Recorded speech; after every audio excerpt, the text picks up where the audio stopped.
let me quickly introduce Laszlo himself, Professor Zolnai. And I'm going to keep it very short. Most of you have probably received and registered to this call because you received the invitation, which is very complete, and probably actually the opposite. It's not complete, but still very ample. And I got introduced to him as, I guess this is his main role, I'm guessing, I'm not sure, as director of the Business Ethics Center at Corvinus University of Budapest. But as soon as he unfolded the significant number of universities in the US, like Berkeley, Georgetown, in the US, in England, Oxford, Cambridge, Italy, Bocconi, Switzerland, St. Gallen, and the Netherlands, it became obvious that he's a very global, truly global academic. For 43 years, he's actually involved in this, and his main focus is on business ethics, sustainability, and spirituality in the economy. There's a certain context, and I only scratched the surface in my pre-conversations with him and little reading I did on the significant depth of his thinking. So we agreed that he would spend between 7-8 minutes to give you some context, okay, some slides, but that'll be very brief to set some context, because the main effort we do here is actually talk and have a conversation with Laszlo. So handing it over to Laszlo, very welcome, and feel free to share, and then we engage in the conversation. Thank you, Konstantin. And I would like to greet everybody who joined us in this afternoon in Europe. And I see some good friends among the participants from Norway, Hungary, Ireland, Italy, and also others who are not yet friends from the Spanish network of conscious business and conscious capitalism. I will share just some preliminary slides for the discussions, not more than 10 minutes, basically just some pictures, just to stimulate your thinking and your imagination. I hope that it should be okay. Yep, very good. Thank you. So just some preliminary food for thought and further reflections about conscious business models and the importance of that. So, oops. I will start with this. It's partly a joke. So everybody knows how a US dollar banknote looks like. And you remember, in God we trust. But today, I think it's not just a joke, that it would be better to say, in greed we trust. So for me, this movement from God to greed, that's a very symptomatic of today's economy and capitalism. So the starting point is that is basically following a materialistic business model.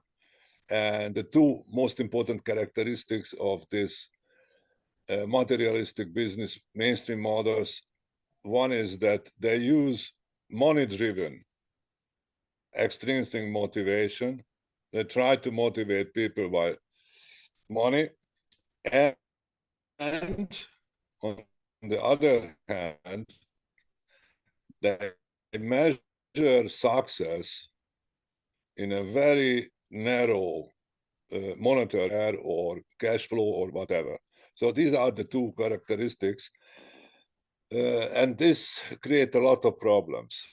We can discuss this if needed, but I would like to go to the special characteristics of conscious I would call them spiritually based business models. And for me, these three features are crucial. One is about the motivation, how to motivate people. And these models, I will give some examples right now. These models give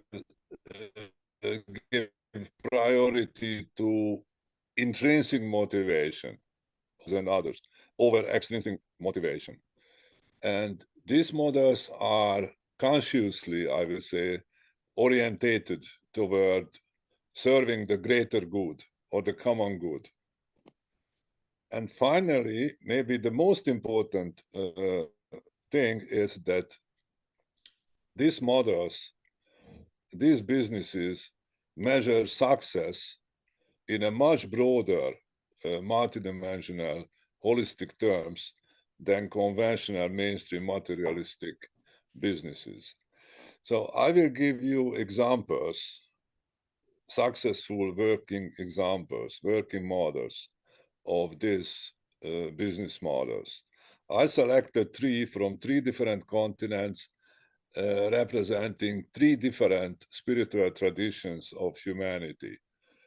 So these are the basic questions on which we can reflect why we are doing something in business, what we are doing, how we are doing, and for whom we are doing this. So for whom, who is the final beneficiary of our activities? So these are, I think, important and meaningful questions to ask. So the first example is from California. Yvon Chouinard and his company, his famous company, Patagonia. And you might know that Yvon Chouinard is a Buddhist, is a practicing Zen Buddhist, and it shows. And it shows how his company is working, what is the mission, and the primary function of this company. So he is famous saying that business is a fantastic place for a Buddhist to practice Buddhism. So we should not be afraid to enter into business, because that's a fantastic place to practice. So the company is very successful and was very famous before, in 1 year ago or so, Yvon Chouinard made a really revolutionary move. That he recreated and by a fantastic institutional innovation, he developed the legal entity which really serve the preservation of the earth. And the structure is, in a simple form, is that all the profit generated by Patagonia after some reinvestment goes to this legal entity which serve the preservation of earth entirely. So he says, and this is not just blah, blah, blah, this is reality, supported by a strong legal solution. Mira, es de Patagonia. Only shareholder is, or only shareholder is the earth. So a lot of companies saying that the earth or nature is one of our stakeholders. He's saying, no, the earth is not a stakeholder. The earth is a shareholder, is the only shareholder of the earth. Actually, earth is the owner, is the only major primary beneficiary of the total working of Patagonia forever. But that's Yvon Chouinard, Zen Buddhism, California. Quickly go to Europe, and this is a Triodos Bank in the Netherlands. And Peter Bloom is the former CEO and co-founder of this very unique, successful bank, a real pioneer in ethical and sustainable banking in the world, inspired by anthroposophy. You know, anthroposophy. That was a major spiritual inspiration behind this company. Is a private commercial bank, and they are doing what is called triple bottom line investing. Triple bottom line very simply means that every investment options are evaluated simultaneously in three equally important criteria. One is economic financial criteria, the second is social cultural, and the third is environmental ecological criteria. They do this very seriously, and they are very successful as a commercial bank with this practice and with this policy. Just one thing to be mentioned is that during the last 30 years, they financed about 40,000 sustainability and ethical and culturally innovative projects in the Netherlands, 40,000. That's more than the Dutch government financed, okay? So this is anthroposophy and Europe. And the final example that I would like to share is from India, Organic India, the also successful and well-known company. They are inspired by Hindu spirituality, especially Ayurvedic medicine, Ayurvedic medical tradition and spirituality and practice. And as the name suggests, they are producing organic, completely biological herbs and agricultural products. And these are the two founders, Vavilev and Marat Mitra, a couple. And they are not just doing fantastic ethics-oriented things for the farmers, for the local farmers, local communities, and so on and so on and so, but their product really enhancing human well-being. This is nice, but the really important, unique thing is that they are able to regenerate the soil. That's crucial because most of the agricultural companies, agribusinesses, and this kind of technology-oriented agricultural firms are destroying the soil. And you understand the soil is a living entity, which is crucial for producing food and absolutely crucial for the survival of humanity on Earth. So this is one of the very few examples when a company, a commercially successful company, is able to increase, not decrease, but increase the ecological quality of an ecosystem, in this case, the soil. Is cathartic. So this is Hindu spirituality, the unity of humanity and nature, you know? Okay, so the conclusion, and I stop. I suggest that conscious, spiritually based business give a chance for us. One thing is self-realization by doing business, and also serving others, a variety of stakeholders, you know, while we are able to generate a healthy profit for further development and growth. So combining these things, self-realization, serving others, and financial health together are the essence of conscious spiritual-based business. Gracias. Thank you very much. I stop. And that was the short introduction.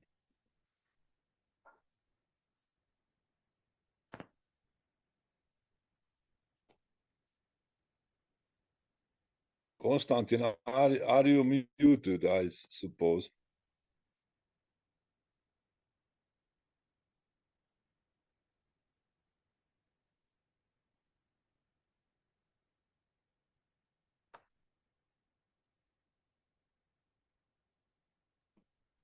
Thank you.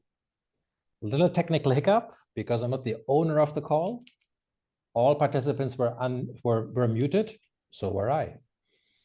So let's have some quick questions. Remind everybody to go on mute because otherwise Claudia will will mute you.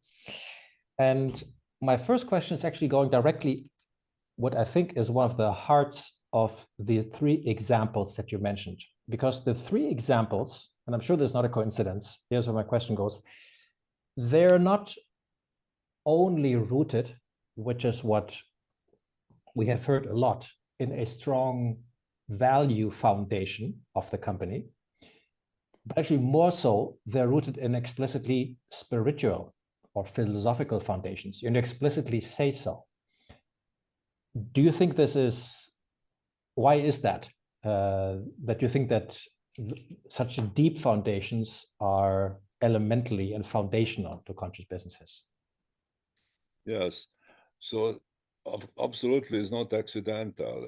I would say even it's necessary, because the spiritual conviction of these, in these three cases, the owners and founders of this company provides, as you said, a strong value background.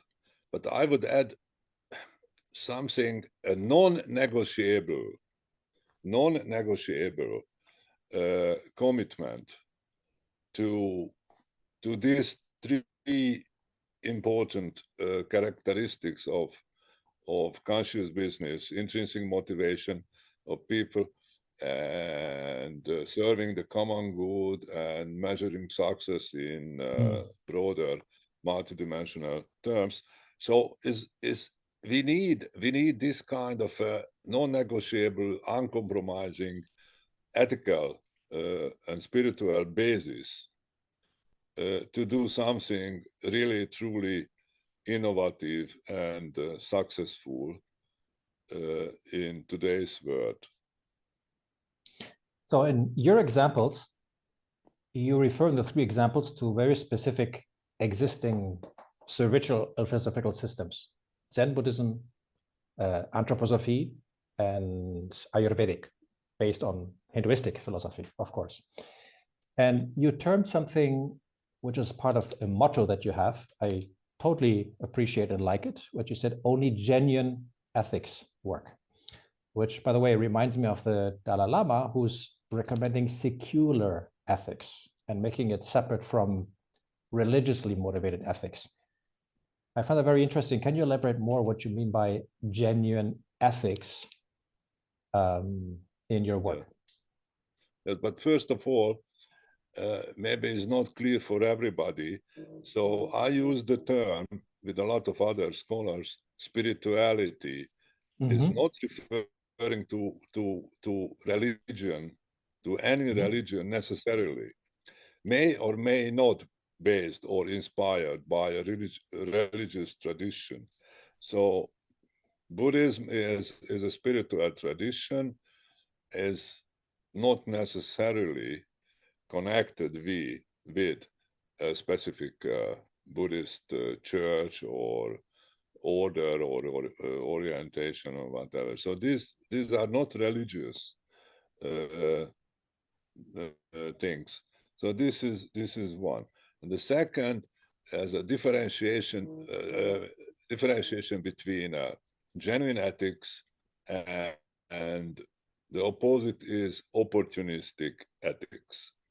We know this kind of opportunistic ethics, opportunistic use of ethics from more everyday life, almost all the CSR, corporate social responsibility, activities of especially big mainstream companies are belonging to this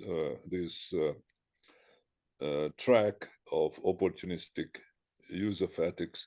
So only genuine ethics works means for me that if you follow your ethical conviction or follow your ethical track, it may work. It depends on the circumstances, and social support and also your creativity are important, and so on and so on. So, but certainly the opposite, the opportunistic ethics, so non-genuine ethics, doesn't work. So that's the main point, and there is a simple explanation for that. Very simple explanation for that, supported by behavioral science and strong evidence, but also from everyday life. So if you are opportunistic in your actions or policies, it means that you are doing ethics in order to get some material benefit, profit or power or influence or pleasure or whatever. So this means non-genuine. Your stakeholders easily recognize that. This is the case in real life. Your stakeholders realize that, recognize that, and understand that you try to cheat, manipulate, and lie to them. Just cheating and lying. They perceive, most of the cases, this. And the important thing is that they will react accordingly. So we are working on this kind of a paradox in Leuven with Professor Luc Burkhardt called the business ethics paradox. So if you want to achieve material benefit because of ethics, you will lose it. You will not get it. You can get material benefits if and only if your intentions, actions, and policies are genuinely ethical. In that case, you have a chance to get more profit, more power, whatever, but not the other way around. So this is well supported by empirical evidence and behavioral science. This is very interesting. Actually, it reminds me of something of Raj Sisodia mentioned, which goes exactly in the same line. And he has certain criteria and what are important to him in terms of conscious businesses, which is conscious higher purpose, conscious leadership, conscious culture, and stakeholder integration. And when he was asked, and then empirically found many, many cases where doing this properly, you financially flourish normally as a consequence. And then when he was asked that, but if you do and try to apply these 4 pillars for the benefit of gaining money, it won't work. It just won't work. What goes first and what motivates you is key. Now, there's one thing which I find interesting is in the practical side, and many people here participating are not necessarily academics, they're business people, entrepreneurs that strive on that journey. What is your observations, if not recommendations, for the many trade-offs they have to make? No decision is ever 100% ethic. You have to maybe take some shortcuts. You have to do some short-term decisions, which by themselves may not be perfectly ethic for all stakeholders. Let's take an obvious example, planet. But you do that for a larger benefit. How is your observation? How do you deal and even give practical advice to the reality of trading off sometimes of the ethics? Is that a strict no-go? Or are you saying there's limits within which you can trade off if you do not lose sight of the higher purpose and ethical motivation? What is your response to that? Yeah. So I can suggest just only one simple thing for everybody, including practical business people. This is honesty. Be honest about your situation, your motivation, your plans, your obstacles, your striking constraints, and so and so. So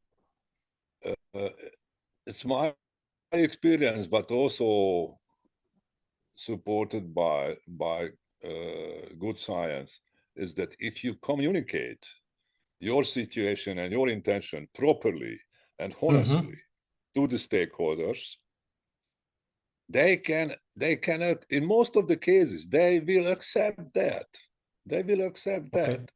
But they could not accept is that what I already mentioned: manipulation, lying, cheating, not to be honest about the intention and situation. So what I would suggest, actually I suggest to my students or business friends, is that you should speak clearly.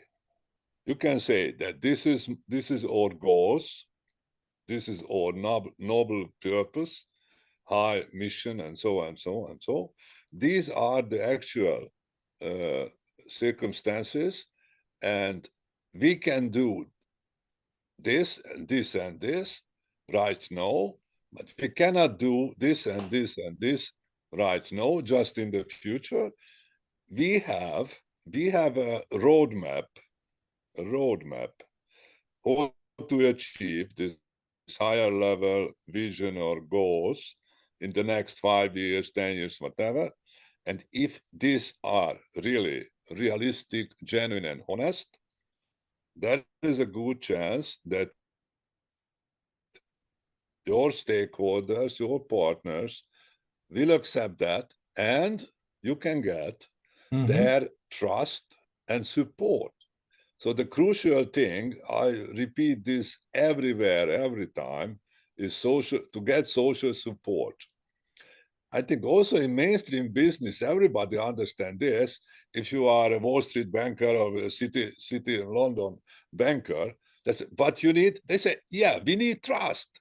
How to get trust?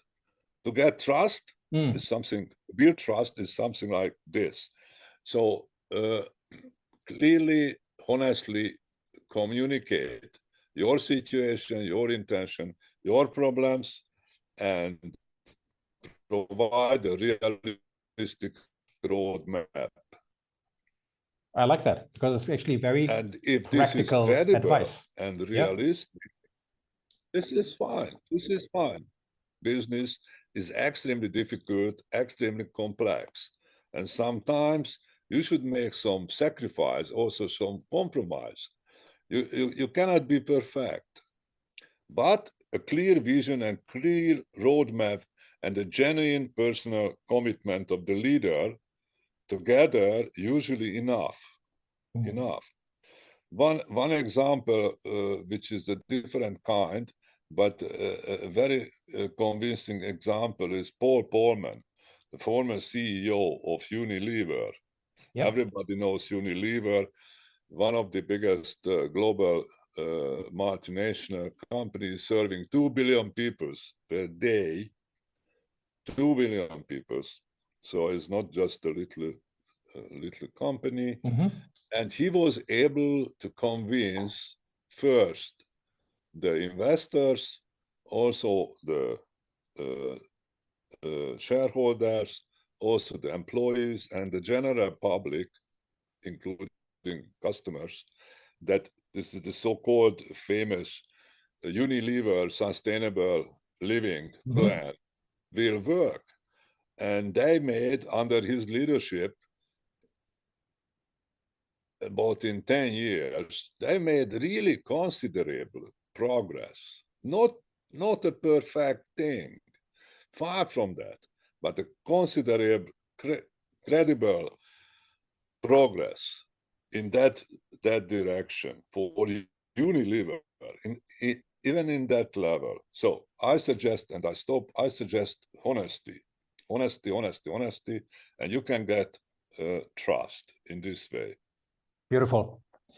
Well, let me pick up the example you mentioned. And before I do that, I want to encourage people to keep asking questions and genuinely generating comments on chat. We have a beautiful flow of points. I will very soon pick up some questions here. Okay, so keep them coming. And if there's any specific direction you want us to go, I'm going to pick up the example of Paul Polman and Unilever. He has written an interesting book once he retired. It's called Net Positive. And that echoes a term you used in one of your conversations, or read it somewhere, which is you call it planet positive. Okay. Quickly explain what you mean by the term planet positive, and why do you think it's important to think in terms of planet positive as a business? Yes. So planet positive is a notion developed by some American colleagues at the American Society of, surprisingly, not business people, but electric and electronic engineers. But this is one of the biggest, or the biggest professional association in the world, headquartered in Connecticut. So they developed this planet positive vision and notion. We participated in that work with them. So I think it's better than net positive, which is Paul Polman, net positive impact. Planet positive is a bit more, because the planet is not just people. The planet is together. That's a crucial thing. People, humanity, together with nature, with the earth. That's the planet together. How to live, how to co-evolve, develop together, succeed together, the planet as a unity of humanity and nature together. So the suggestion is that in business, but also in other fields of social practice, in medicine, or in education, on art. So we should try to do something which is jointly serve the flourishing of people and nature, not separately. Mm-hmm. And of course, there are trade-offs between these two. That's all drama in which we live, this trade-off, this conflict. But, and that's the potential and the genius of entrepreneurship and business, that, and all these people we mentioned are fantastic example, embodiment of this creativity.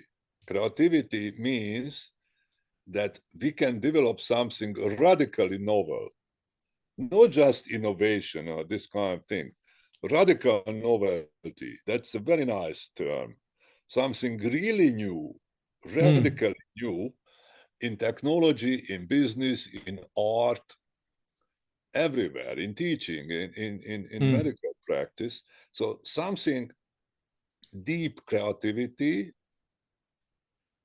in which we can combine or recombine these two things, serving people, serving human well-being, and serving regeneration of nature, of ecosystems. Okay.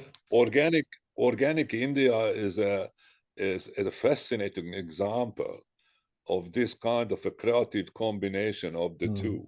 So planet positivity means this jointly serving people and nature in a creative, novel, radically new ways. So we need this kind of technologies, businesses, and other kind of activities. Yeah. Thank you.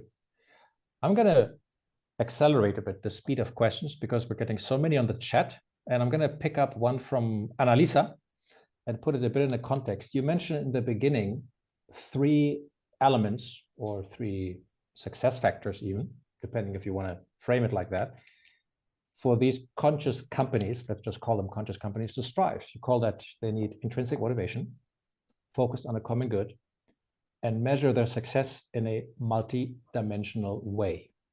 And here we have a specific question: how do you define a common good? What is a common good? Yeah. So, of course, in a Christian Western tradition, that is a very elaborated definition of the common good.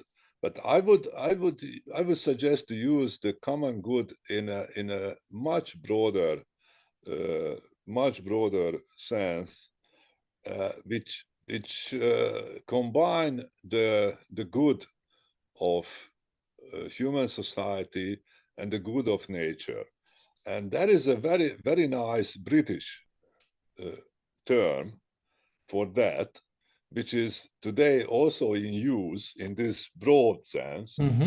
This term is commonwealth. So the commonwealth of life, that's a new notion. Is that the same as the commonwealth?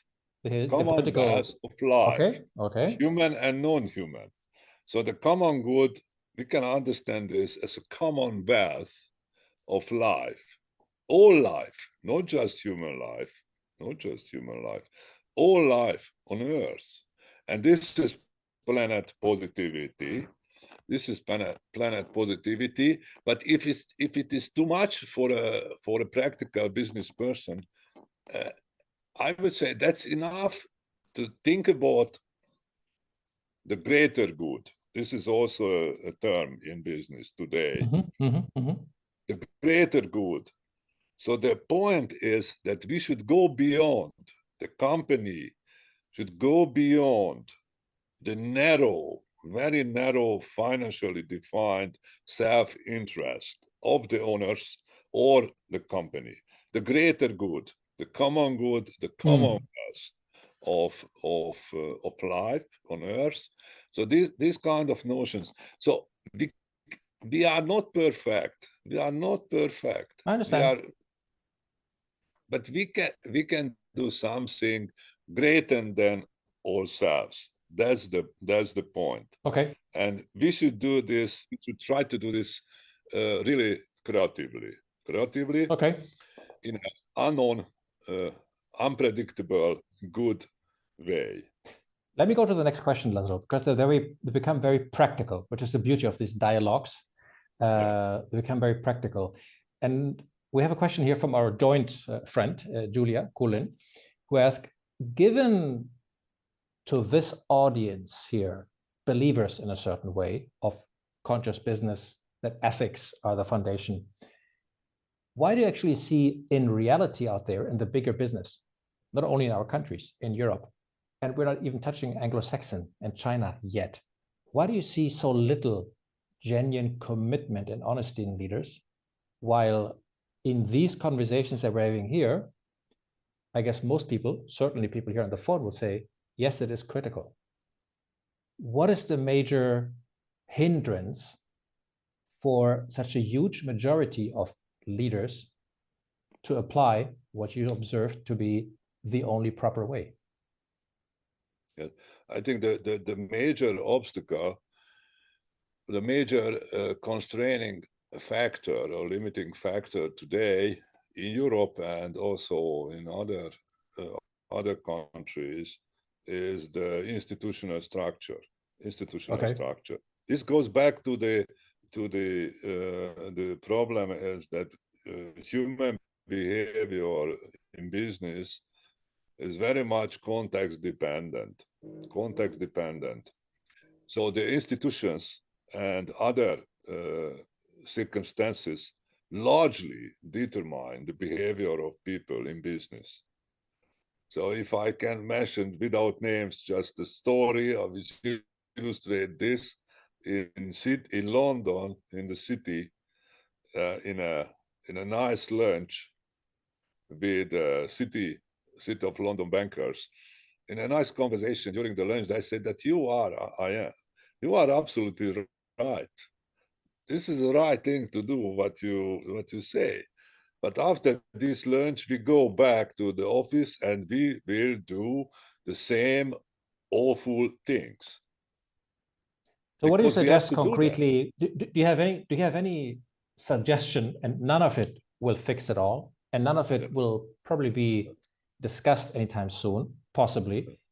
But what do you suggest as a step to address and to fix that? Is that all about politics? No. Changing the institutional frame, or is it something that intrinsic Both. individual businesses can do? We should work in both ways, at both levels. So one is that, of course, we should try to influence changing the institutions, especially in Europe. And there are some promising things and tracks and potentials doing that at the macro level, especially in Europe. But at the same, so we should not wait. There is no time. We should not wait while institutions will be nice and supporting and no. There are, I like to call this niches, rooms for individual or micro level actions for companies which have more supporting institutional, especially governance and ownership structures. Not necessarily corporations, but private companies or community-based companies or social enterprises or just simply family-owned companies. Patagonia is a family-owned company, example. Organic India is a private company, not a corporation. Triodos Bank is also not a corporation. So there are niche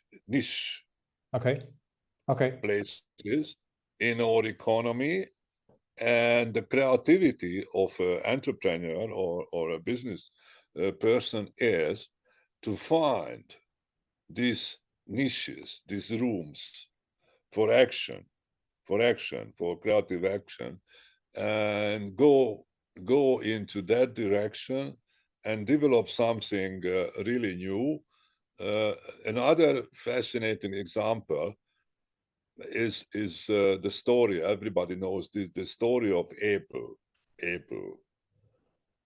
I wouldn't say Apple in its current form is a conscious business, but certainly because of the legacy of Steve Jobs and his commitment to Buddhism and California style of spirituality and his creativity. So he developed with friends and colleagues, he developed something radically new. It's novel. That was Apple, unprecedented in that time. So went to a niche and developed something which is today the most valued brand, the most valued company in the world. So we need to change institutions, but at the same time, within the currently existing and limiting institutions, we should try to do some meaningful new things at micro level. Micro level, not just at the macro level. So there is a lot of opportunity. Let me follow up on this very aspect, because we have a similar question from Sudhir, who asks specifically where to get started, because it may be, in your observation, that taking these micro steps, it may matter which micro steps you're taking. I guess it all starts with the value and ethical foundation of the people that create or work in the business enterprise. But are there some things more than others where they say, if you want to start that journey, and it will always be a journey, there's no perfection here, what are some of the more important steps in the beginning to get it right, to get the foundation right? I can just say simple things that every good thing started with a person, a leader, you know, the person and his or her friends or community or supporting people.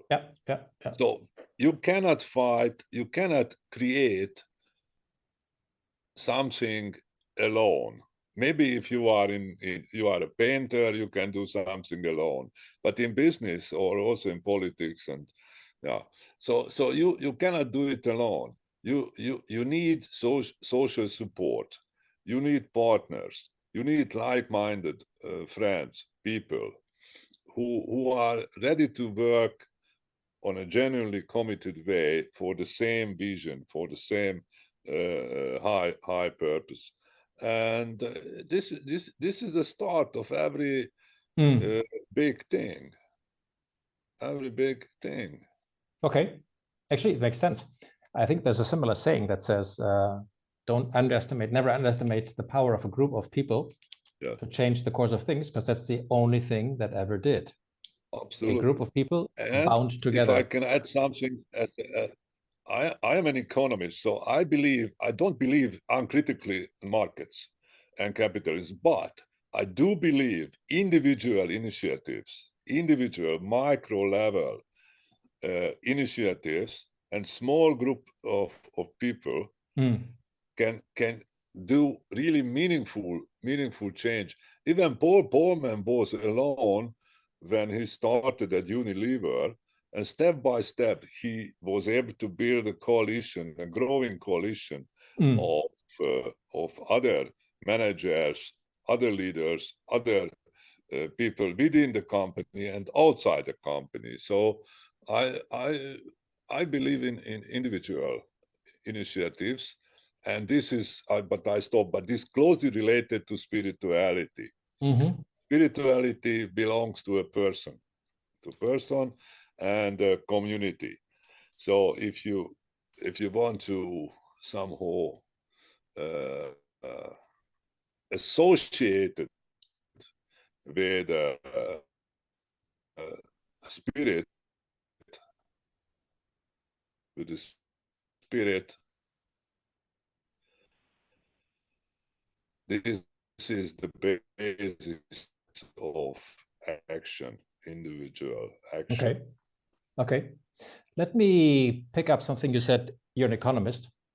And when we first had a conversation, preparing this conversation, you actually mentioned that very early on in your, let's say, studies, your academic career, I think roughly 42, 43 years ago, you said that you never actually bought in the idea of a homo rational, utilitarian homo economicus. You rejected that idea very, very early on. And the idea of a self-love, self-optimizing of economic actors, which through the invisible hand would create best possible outcome for everybody. So you were very early on that. And I'm not here to ask you to dwell deeper any economic, macroeconomic implications for that, but I'm interested on what is your basic assumption on how humans, what they look for, what they strive for, what motivates them in your economic frame. If it's not the homo economicus, what else is it then in your mind? Yes. So this individual self-interest maximizing behavior is certainly absurd. It's not realistic and also normatively, I mean, ethically unacceptable. And not just because we don't like that or I don't like that. This is not reality. As I said, it depends on the context.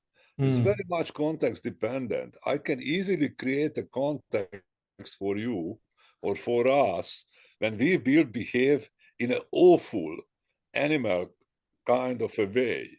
But also we can create a nicer, supportive context within which the same people will behave in a very nice, altruistic, generous way. So the context is very important, and there is enormous practical implication of this, because it means that we try to capitalize not on the worst form or worst aspect of human nature, but we can try to capitalize on the best of all humanity. So of course, everybody heard this, that economics is a dismal science. That's a British tradition called economics, a dismal science, because it's awful motives and so on. So, but I always agree, economics can be something angelic science if we capitalize on the best and not on the worst of all human being. And there are very practical steps, both at the macro level and the micro level. How to do that? How to do that? How to develop a company which is not toxic. The culture is not toxic, but just the opposite, which provides autonomy, which provides self-determination, creativity, intrinsic motivation for the employees and also for the managers. It is possible. So this is something like, I'm a little bit joking, the angelic track for economics, and not this kind of a dark side, diabolic track on which we are functioning on. So this is the, and this axiom is not is very dangerous, I would say. Very dangerous. And Amartya Sen and other Nobel Prize economists, really great economists, always criticizing this because it's extremely dangerous, because it works something like a self-fulfilling prophecy, you know, that if you presupposes that everybody is just self-interested, self-interest maximizing animals, they will develop institutions and organization and culture and companies in this way, and you will get that. You will get that. So this assumption kills us, as Pope Francis emphasized. This economic kills is the title of his famous book, and I'm afraid this is true. This is true. So we should try to do just the opposite at the macro level and also micro level. Well, you mentioned Pope Francis, and let me actually pick it up here. He has an initiative which is called Economy of Francesco. And I know that you're actually intimately involved in that initiative, led by Pope Francis. And there was one interesting, I don't know if it's a motto, but certainly a tagline in Italian, which is Economia uccide, economy kills. And clearly the hint here is to the many collateral, which are not collateral, they're central to many people, to life, to climate, the damage that is created by business. Now, I'm not here to dwell into the macroeconomics, and people here certainly will subscribe to that.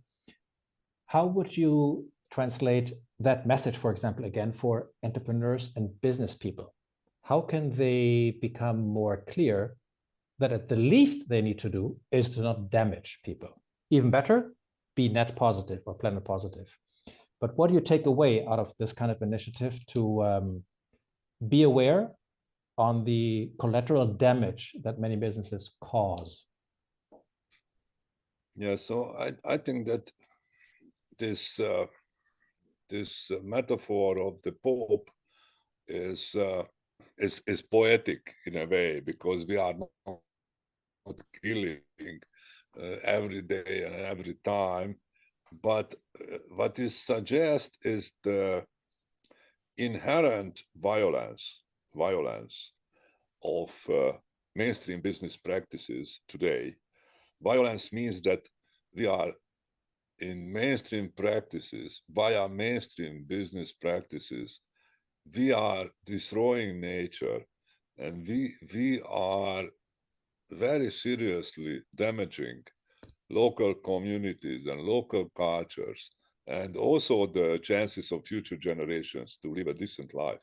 So this is violence. This is violence, and we need to change that. We need to change that. And we speak about conscious business, but a lot of other people speak about peace economics and peaceful business. A major principle of Buddhism is ahimsa, also in Hinduism, non-violence. So we should try to develop models, working models, which are less violent, We should reduce violence toward nature, toward people, toward future generations, but because all practices are very much violent. This is the point of the Pope, and I think we should really consider this. So consciousness, spirituality, and peace orientation are really comes together. Okay, In thank every you. major spiritual tradition, peace is foundational. So non-violence.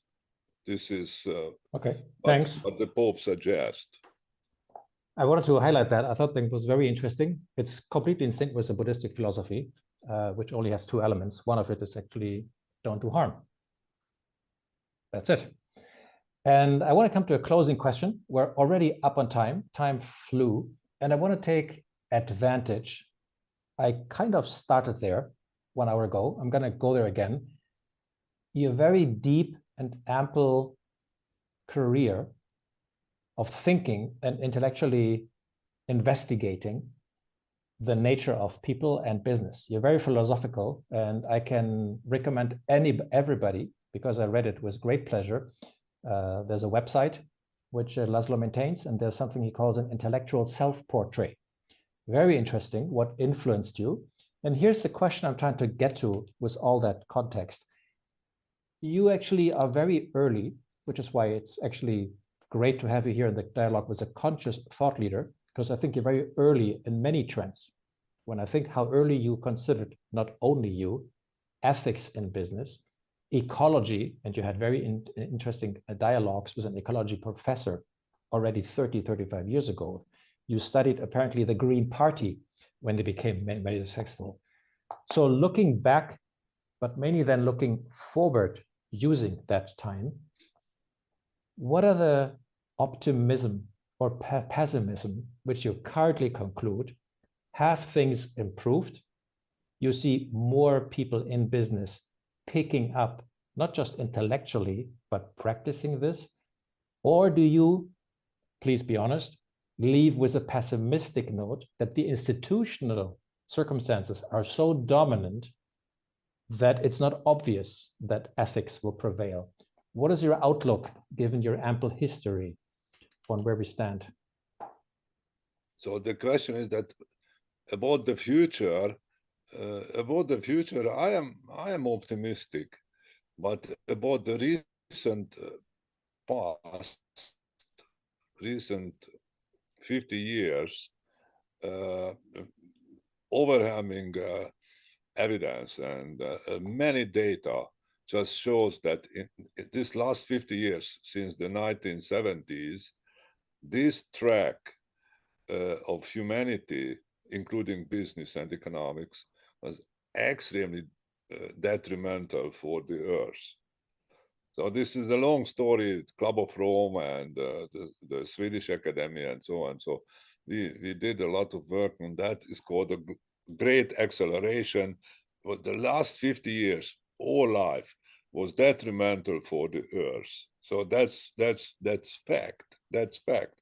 All the indicators, ecological indicators, are drastically deteriorating in the last few decades, and we are close to the endangering the safe space of functioning for humanity. This is the past. I'm optimistic because I believe in creativity, really, and spirit. I believe, and we finish very soon. But if I can refer to this well-known French philosopher Henri Bergson and his fantastic, nice metaphor and concept is evolution, creative evolution. Evolution creatis. Creative evolution.